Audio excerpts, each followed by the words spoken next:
nga xam ne lu nit ñi rek mu tàngal. yëngal université.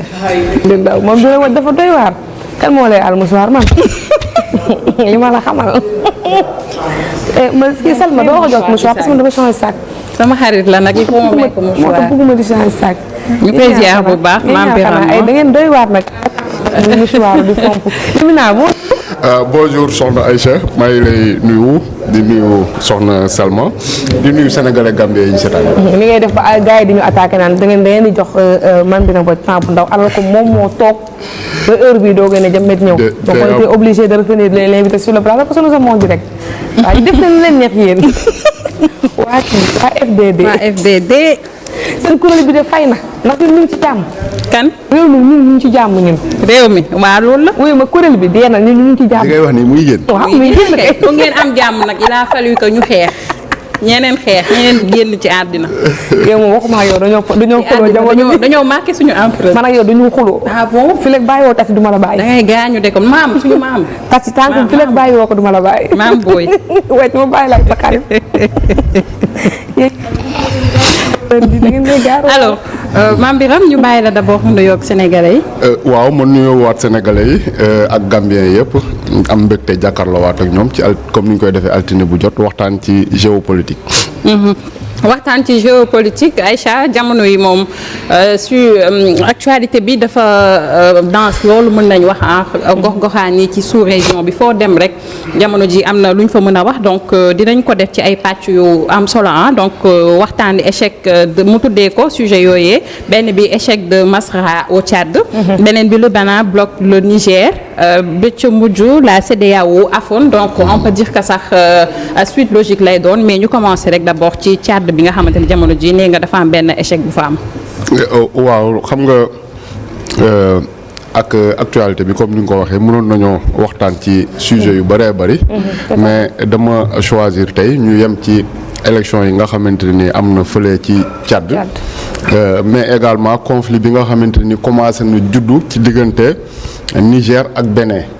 donc suñu ko temps bi mayee dinañu ñëw ci élection Tchad yi ba pare terminer ci conflit boobu nga xamante ni commencé naa judd ci diggante ñaari dëkk yooyu. léegi nag concernant élection Tchad bi xam nga am nañu fii benn chronique bu ma ne woon dama prévoir woon sax ma wax ci. mais quelque part lu tax sawaruma ci woon mooy élection boo xamante ne nii daanaka amul benn enjeu avant muy tàmbale ñu bëri jàppoon nañu ne général Mahamad Idriss Déby mooy gagné élection yi li taxoon ñu wax ko nekkul woon ne Mahamad Idriss Déby dafa am benn popularité boo xamante ne nii ku mu demandool élection mu gagné la mais dañu xamoon ne moom moo téye woon quelque part appareil bi nga xamante ne nii mooy organiser élection yi mais également téye armée bi de sorte que quelque part quel que soit résultat urne yi moom mën na imposer wu comme ki nga xamante ne nii moo gagné élection yooyu te dara du ci xew loolu nag bi muy nga xamante ne nii mu ngi waaj a jub si élection yooyu gis nañu ne ki nga xamante ne nii moom mooy son principal opposant di succès Mara te mu tuddee ko léegi échec Mara mooy que quelque part dafa dugg ci benn genre deal boo xamante ne nii ñu bëri njortoon nañu ne du ci génn véritablement ak li nga xamante ne nii loolu la xalaat li tax ma wax loolu mooy octobre 2022 parce que succès Mara moom ba muy commencé politique c'était comme Ousmane Sonko donc ñu tuddee woon seen bopp les transformateurs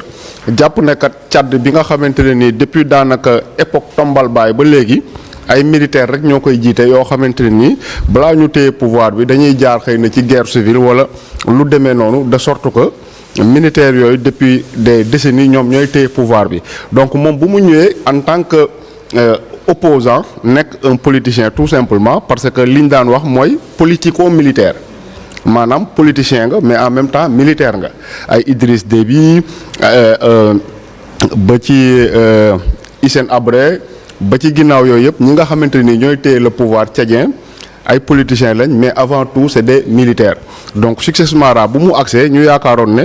xëy na ak ay pexeem ak yooyu dina mettre fin ci règne militaire yooyu nga xamante ni maa ngi koy wax sànq depuis Tombal Baye ñoom ñoo téye Tchad malheureusement nu mu dawalee maanaam nu mu doxalee ñu bëri jàppoon nañ ne mënu ci génn comme nu mu ko xalaate woon parce que quelque part bi nga xamante ni octobre 2022 amoon na foofu ay manifestations yu tar ñu rey ci beaucoup de Tchadiens yoo xamante ne nii Succès Mara lañ doon àndal dañu gis ne kooku dafa daw génn dëkk ba bi nga xamante ne ni exilé wu na nekk aux États-Unis nekk en France en tout cas nekk ci pays occidentaux yi ba à un moment ñu mu ne day ñibbisi ñu dem fële ca Kinshasa ca RDC daal di signer benn accord boo xamante ni mooy permettre Idriss Déby Mohamed Déby téye le pouvoir mais moom mu ñëw en tant que premier ministre bi nga xamante ne ni loolu am na Idriss Déby nekk au pouvoir bu ma nee Idriss Déby rek nañu jàpp ne Mohamed Déby laay wax nekk président de la République moom mu ñëw nekk premier ministre. léegi bu ñu demee élection ci condition yooyu nga xamante ne nii moom ci boppam en tant que premier ministre dafay jël part directement ci organisation élection yooyu puisque bu nekkee ministre de l'intérieur moo koy organiser ci tutelam la nekk bu nekkee beneen ministère dafa am lu mu war a jouer ci élection yooyu c'est sous sa tutelle léegi ñu seetlu que également organe bi nga xamante ni mooy organiser élection yi di ANGE agence nationale de gestion des élections nga xamante ni jeudi bi passé moom moo joxe résultat yi ne Idriss Déby am na plus de 60%. ANGE boobu bi ñu koy créer boobu Succès Mara moo nekk premier ministre léegi li ñu mën a wax ci loolu mooy bu nekkee ne man ak yow dañu ànd ñu ne dañuy teg benn commission boo xamante ni mooy saytu élection yi nga d'accord ci ma d'accord ci suba bu commission boobu joxee ay résultats yow comment dire mënuloo ko contester puisque d'accordoon nga ci ba ñu koy créer loolu nag daanaka moo nekk piège bi nga xamante ne ni Succès Mara daanu na ci maanaam jeudi bii passé bi nga xamante ne ni ANGE boobu ñëw na di joxe les résultats des élections daal di ne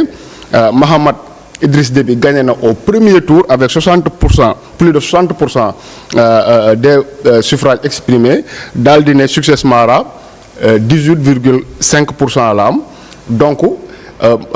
Succès Mara d'accordul ci résultats yi mais mënu ko woon a contester puisque depuis le début dafa ànd ci processus électoral bi ba ci fin bi li nga xamante ne nii nag am na nga xam ne joxe nañu résultats yi automatiquement li ñu seetlu mooy ñi nga xamante ni ñoo doon gën a jubilé au Tchad mooy les militaires maanaam joxe nañu résultats yi ñu dem ci quartier bi nga xamante ni foofu la siège u parti politique Succès Mara nekk ñu défilé foofu di tirer en l'air pour tout simplement intimider ñi nga xamante ni ñoo ànd ak son premier ministre bi loolu amee am na ay quelques manifestations yu am nga xamante ni ay partisans Succès Mara génn nañ pour contester résultat yooyu te moom sax ci boppam à 20h jeudi la commission boobu doon joxe résultat yi avant 20h moom génn na mu def une déclaration di wax comme quoi que ne résultat yi nga xamante ni génn na ba moom mu jot ci day wone ne moom moo gagné au premier tour léegi moom bu joxee boppam victoire ñu toog ay quelque temps commission bi nga xamante ni comme boo koy comparer au Sénégal da nga koy comparer ak Sénat te sax commission boobu moo ëpp doole Sénat bu nekk Sénégal parce que bii supervision la ñuy wax mais bële moom mooy organiser maanaam tout ce qui est élection moom moo koy gérer léegi bi nga xamante ni commission boobu joxe na ay résultats te bokkul ak résultats yi nga xamante ni Succès Mara joxe woon na ko avant nit ñi lu ñu jàpp rek mooy que moom da doon anticiper élection yi pour tout simplement dëgëral boppam mais li nga xamante ni moo joxe résultats yi nga xamante ni ñëpp mën nañ ci d'accord mooy commission bi nga xamante ni ñoom ñëpp Tchadiens yi dañu àndoon ne dañu koy teg pour mu gérer élection yi donc ci piège boobu la Succès Mara dugg te tamit leneen li nga xamante ni mën nañ ko ci dolli te tax xëy na contestation bi nga xamante ni ñoom en tant que opposition mënoon nañ ko def ba nga xamante ni dina am solo c'est au mois de février passé dafa am un opposant tchadien boo xamante ni mu ngi tudd Yaya Djilo nga xamante ni militaires yi dañu def descente këram ñu ne fusillade dafa am foofu ba ñu faat ko bi nga xamante ni opposant boobu rey nañ ko à quelques semaines de la présidentielle parce que li may wax ni c'est au mois de février Succès Mara en tant que opposant mais également en tant que premier ministre au lieu que mu dénoncer opposant boobu nga xamante ni dañu koo rey moom dafa féliciter les forces de défense et de sécurité ne di leen di soutenir de manière indéfectible jàpp ne ñooñu li ñu def dëgg la ce qui fait que aujourd'hui bu ñëwee moom non seulement bu contester élection yi kenn du ko dégg puisque moom moo àndoon ak Mahammed Idriss Déby ñu teg une commission ensemble ñoom ñaar ñu bokkoo mais également kenn du ko déglu bu nekkee ay ñooñam ñu ngi leen di rey parce que dafa am benn opposant boo xamante ni rey nañu ko te moom ba muy réagir lu mu def mooy soutenir ñi ko rey ce qui fait que sur daanaka tous les plans mun nañu wax ne Succès Mara a joué et a perdu tout simplement. tey jii du jox un peu raison des opposants comme Ousmane Sonko bi nga xam ne il n'a jamais voulu dealer si on peut le dire ainsi avec le président Macky Sall parce que xamoon nañ ne bu demoon tey toog ak moom waxtaan rek wala mu accepter quelques contrats wala quelques rapports rek mën na perte lu bëri surtout élection présidentielle yi nga xam ne gagné nañu ko haut la main est-ce que dinañ ko woon am. waaw tout à fait xam nga à un moment ñu bëri ñu ngi doon comparer Ousmane Sonko ak Succès Mara di wax ne seen démarche yi dafa daanaka am lu bëri lu mu nuroo non seulement c'est des jeunes nekkoon de hauts fonctionnaires puisque Succès Mara boobu yaakaar naa jiite na BOAD donc nekk de hauts fonctionnaires ba pare ñëw dugg si politique bi am taxawaay buñ ci taxawee maanaam ñëwuñu fekk si pouvoir bi dañuy ñëw taxaw ne dañuy opposé wu pour proposer une alternative loolu moo taxoon quelque part ñuy comparer seen ñaari démarche révolutionnaire yooyu di wax ne am na lu bëri loo xamante ni ñoom bokk nañu ko léegi nag naka la ñuy def pour accéder au pouvoir yaakaar naa foofu stratégie fa la wutee c'est vrai que Tchad bokkul ak Sénégal maa ngi wax sànq ne li ñu tàmm gis Tchad mooy des politico-militaires maanaam ay généraux yuy politique donc boo nekkee ci dëkk bu mel noonu nga def manifestation ñu rey ci plus de 200 personnes yow mën nga xalaat ne li nga xamante ni moom ma ciy génne nekkul bras de fer mais naxante lay doon léegi bu nekkee ne loolu nga gëm waa France nga xamante ni ñooy supporter Mahammed Idriss Déby nga xamante ni bi papaam gaañoo Emmanuel Macron dafa jóge ba France ñëw dal di koy mettre au pouvoir ñooñu nekk ay soutien am léegi yow nga jàpp ne xëy na États-Unis kat am nga foofu quelque part ay alliés ba ñu bëri sax jàppoon nañu ne Succès Mara élément wu américain yi la ñu bëri jàppoon nañ loolu mais dans tous les cas yow boo defee ce choix là nga jàpp ne kat militaires yi nga ko seqal ni nga mën a def ba nangu pouvoir bi ci ñoom mooy nga ñëw bokk ak ñoom table maanaam nga ànd ak ñoom ci organisation élection yooyu ndax séntu nga ne loolu moo lay mën a permettre processus bi leer mais léegi bu nekkee da nga ko seq ak militaire boo xamante ni yow mën nga am 60% moom mu am 20% mu ñëw joxe résultat yi ne moom moo am 60 yow yaa am 20 génnee militaires yi ci biti ça ne peut pas marcher. te effectivement au Tchad noonu la fa demee te en plus de ça man jàpp naa ne popularité bi nga xamante ni Ousmane Sonko am na ko fii Sénégal te def le tout pour conserver ko parce que bu nekkoon ne dafa woote fii manifestation au Sénégal ay jeunes wàcc am ñu ci dee ñu xëy la lendemain gis ko mu toog ak Macky Sall ñuy négocier jàpp naa ne dina am bët boo xamante ni nii dinañ ko xoolee bu bokkul ak bi ñu ko daan xoolee. c'est ce qui s'est passé nag au Tchad nga xamante ni bi nga xamante ni Succès Mara dem na ba accepter bokk ci même gouvernement ak Mahammed Idriss Déby ñu bëri dañu jàpp ne da leen a trahir nekkul loolu la leen waxoon daf leen a waxoon ne rupture la bëgg daf leen waxoon ne révolution la bëgg donc bu demee bay toog di waxtaan ak ñoom. Trahison la tout simplement ñu tourner ko le deux. En tout cas pour paraphraser Cheikh Bara Ndiaye am Pastef yomb na mais est-ce que am Ousmane Sonko yomb na moom noonu la ko waxee woon na parce qu'on a vu que ce qui se passe au Tchad jamono ji moom bu demul woon ci concertation wala waxtaan askan wi dinañ ko gën a jox bopp te du demee nii donc loolu mën nañ ko ci jàpp maam bi xam mais ce qui se passe au Niger aussi je pense que mën nañ ci def benn taxaw seetlu ginnaaw coup d'état ba boobu ba tey am ay doxalin yoo xamante ni am na ci beneen aussi am décision bu mu jël. waaw tout à fait xam nga boobu sax jàpp naa ne bokk na ci sujet yi gën a am solo puisque comme nu ma ko waxee sànq Tchad moom xëy na enjeu bi amoon na solo mais fi élection yi doon mujjee daanaka ñun ñëpp xamoon nañu ko maintenant par rapport ak Niger ak Bénin plusieurs fois doon naa fi wax ne man africain yi quelque part. ni ñuy jëflante seen diggante dafa nekk lu ma jaaxal boo demee fële en Europe daanaka pays yi mun nañu am ay divergence ci wàllu économie ci wàllu leneen ak leneen mais toujours autour de l'essentiel dañ ci retrouver wu donc maa ngi doon joxe bu yàggul dara exemple Hongrie nga xamante ne ni le premier ministre d'accord woon ci ñu jël ay milliards jox ko waa Ukraine mais ñoom bi ñu demee ba xam ne comme que ñoom seen union bi tout le temps décision yi ñuy jël c'est à la majorité donc dañu jël le temps neexal hongrois yi même il a fallu ñu yëkkati de l'argent teg ko sur la table rien que pour convaincre leen ñu d'accord ci décision yooyu malheureusement en Afrique ce n'est pas ce qu'on constate te jàpp naa ne bu ñuy wax question de souveraineté loolu da ciy gën a bokk parce que Niger dafa am pétrole comme ni ko ñu bëri xamee donc souvent bu ñuy wax dañuy jàpp ne uranium rek la am mais am na également beaucoup de pétrole te réserve de pétrole yi ñu ngi koy estimer à des millions de barils de pétrole ñu dem Niger boobu signé ak la Chine benn accord boo xamante ni mooy permettre Niger muy jaay Chine pétrole mais puisque comme ni ma ko waxee woon fii Niger ak Burkina Faso ak Mali dañu am un problème géographique maanaam ñoom amuñu accès à l'océan maanaam bateau mënul jógee Chine ñëw jël pétrole Niger te amul dëkk bu jaar ci digg bi ci sens boobu la ñu construire benn pipeline boo xamante ni day jógee fi pétrole bi di jóge au Niger daal di traverser le Bénin ñëw ci port Bénin nga xamante ni foofu la ko bateau chinois yi di jëlee di yóbbu léegi pipeline boobu di def 2000 kilomètres xam nga loolu xaalis bu bëri la bu ñu ci investir ñu dem ba nga xamante ni exploitation bi commencé na chinois yi yëkkati xaalis bu bëri jox ko nigériens yi mais Bénin bi nga xamante ni foofu la pétrole bi di jaar te nag jaaru fa gratuitement parce que chaque baril de pétrole boo xamante ni traversé na le Bénin dafa am pourcentage boo xamante ni état wu Bénin da ko ciy gagné mais léegi comme par hasard ñu jékki-jékki rek le président Patrice Talon président Bénin ne pétrole bi dootu fa jaar jékki-jékki rek aussi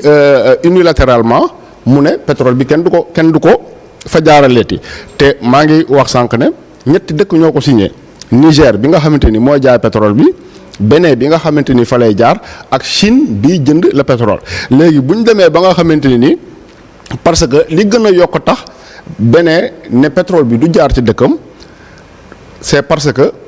xam naa su ma nee ji ñu di tuddaat na français yi mais effectivement français yi ñoom ñoo jox Patrice Talon ordre pour mu tëj pétrole boobu nga xamante ni day jóge Niger di jaar dëkkam. li tax ma wax loolu mooy que bu yàggul dara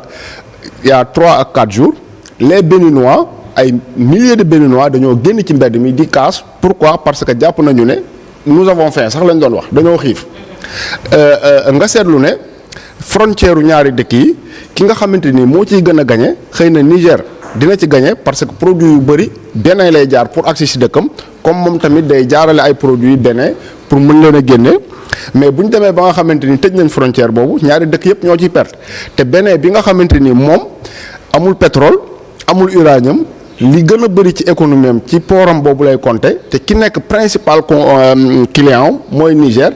boobu bu demee banque loxoom effectivement dañuy am ay problème mais très bien loolu laa lay wax ne moom moo tax ma ne la l'Africain doo comprendre parce que tey jii nii ñoom xam nañu ne pétrole ba bu fa jaaree non seulement dinañu ci gagner xaalis mais jaral na leen ñoom ñu perte xaalis bi ñu ci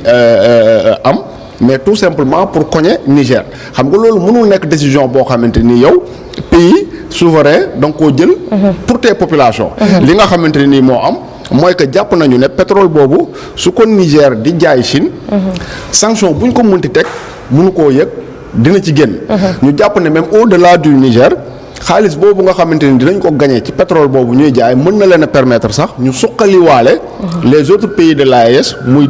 Burkina mais également muy le Mali léegi ñu ne suñu coincé Niger ne ko pétrole bii nga xamante ni mooy daanaka sa principale source de revenu suñu ko bloqué non seulement di nga am jafe-jafe mais dëkk yi nga xamante ni xalaatoon nañ ne mën nga leen a jàppale sax doo leen mën a jàppale donc politique boobu la Patrice Talon nekk di def ni mu nekk loo xamante ni c'est incompréhensible puisque comme ni ma ko waxee sànq du Béninois yi ñoo ciy tirer profit du Nigériens yi ñoo ci tirer profit du également